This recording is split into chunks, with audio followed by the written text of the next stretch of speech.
خب درود میگم برای همه بینندگان صفحه فیسبوکی رادیو وطن و ما در کوچه یکچینار قرار داریم شهر دوشنبه و اینم یکی از دیوارهای مؤسسه تعلیمی شهر دوشنبه است و برای ما سراغ دارن که اینجا دیوارم پر از نوشته است و میبینیم که در روز عاشقی نامه‌های عاشقی عصری معاصر در دیوار این مؤسسه تعلیمی چگونه است و شما میتونید نقطه از این که اونجا پر از نوشته باشه فقط دانه پر از نوشته در اگر در اون گوشه شهر دوشنبه باشه با ما اطلاعاتی و ما حتما رفته از میان اونها تاپ‌های بهترین نامه‌های عاشقی پیام‌های عاشقی اظهار نظری عاشقی عصری معاصر برای شما ثبت میکنیم و البته بحثا در میان ویدیو اول در پایین بسیار شد ولی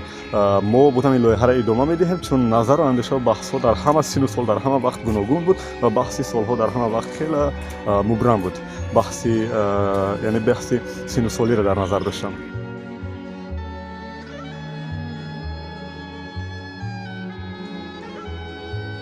یعنی این مثالی اون داره که دل نه تنها برای اظهار محبت دل حتی برای اظهار محبت دوستی هم اینجا میتونه در میان بگذاره.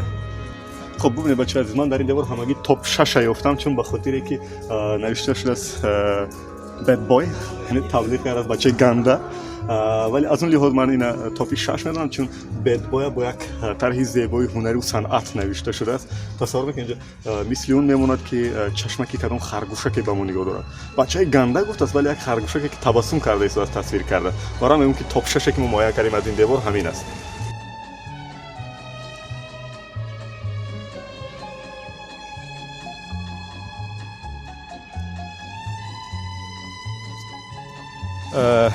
خب هفته که من برای خودم معاینه کردم یک نفر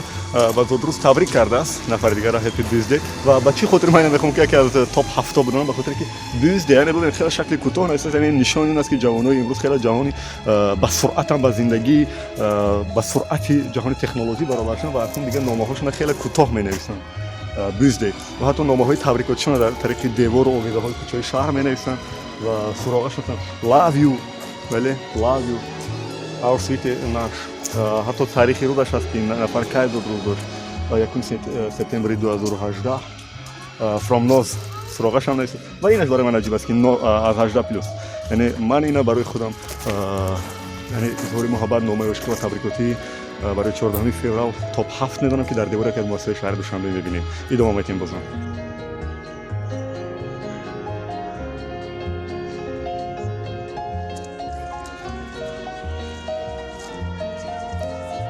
خب بیننده عزیز از اونی که ما از اولی دیوار تا آخرش گرفتیم و به خاطر که از اینجا ما هیچ تاپ نیافتیم با اون خاطر که اکثرا نوشته ها در بالاش با نوشته هست و اکثرا نوشته های زیبایی هست که در اطرافش اون نوشته پر از حقارت و دشنام است با این خاطر ما از این دیوار اون تا تاپ معین نکردیم ولی از این دیوار من یک چیز معین کردم که بچه‌های عزیز گاه برای اظهار محبت ما باید کم ترک صبور باشیم تو اینکه دخترک اومده در این گونه دیوارو نامای ما را بنویسن انس جان مونیس جان احد جان یا لبلی تو بیا اصل چا بیستی بیا نیما گو ها you my life این گونه حرفا رو باید بنویسن و یعنی با اون خاطر که اینجا من میبینم که نوشته از طرف دختران خیلی زیاد است خیلی نوشته های زیبا و عاشقانه ولی ما نمیتونیم در میان تاپا جو کنیم به خاطر که گفتیم که یک کم رنگ پریده است در بالای اونها حرف دیگر نوشته شده و در اطرافش شاید دشنامه‌های دیگر برای ما روز عشق مبارک بچه‌ها سر و سامانه نشین در انتخاب عشق و برای اظهار محبت انتظار باشین.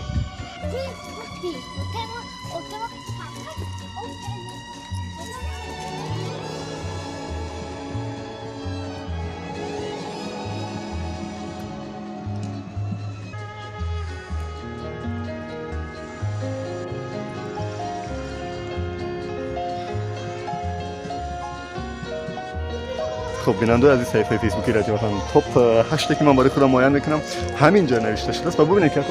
یعنی اظهار محبت نامه نوشتن درود فرستادن به یک کس تا این حد ضرور است برای بعضی که در یک حالات خیلی غیر عادی می‌نویسن در یک جای خیلی غیر معمولی برای من عجیب است و به همون خاطر من میگم که اینجا چیزی نوشته شده است تاپ 8 برای من دانسته میشه چون ببینید در یک جای نوشته شده است که اصلا من نمیدونم حاجت نوشتن به اینجا چی بود و اینو کی میتواند بخوند اینا فقط یک نفر میتواند بنویسد که خیلی یعنی به زندگی دلش گرم است خیلی انرژی دارد خیلی باوری دارد به آینده و خیلی دلش پاک و تازه و بی‌آلایش است و یک نفر دیگر همین گونه انسان میتواند بخونه بعد آمده اینا ولی ما نمیدونیم خودم ولی در همین گونه جا هم عشق عصری معاصر برای دیگر نامه می‌نویسند و حتی از این جاهای مشکل‌تر هم هست که در بعض گوشه‌های دوشنبه در جاهایی که دست نمیرسد پا نمیرسد ولی بچه‌ها نمیدونم دخترها حتی گاه میبرن مینویسن ولی کی مینویسن برای من این جالب است. بازم ادامه میدیم این دیواری که در یک از مؤسسه‌های تعلیمی شهر دوشنبه است.